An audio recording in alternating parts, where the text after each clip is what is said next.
云林北港的农民响应着政府的政策，种这个硬质的番麦，也毋过伫番麦生长期拄着落大雨，布艺率真差，农民进行会影响收成，希望政府会当来提悬收买价数。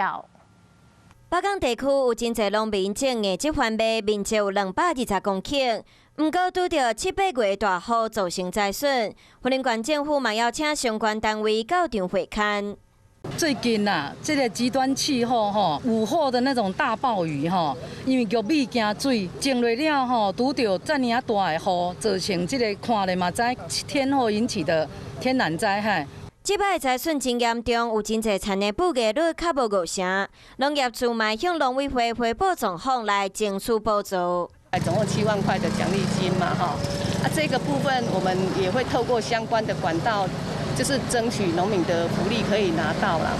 希望中央会当听到在地声音，让农民会当渡过即摆的难关。有事没事赶紧转开华视，还没有订阅华视的 YouTube 频道吗？赶紧按赞、订阅、开启小铃铛，我们华视 YouTube 见。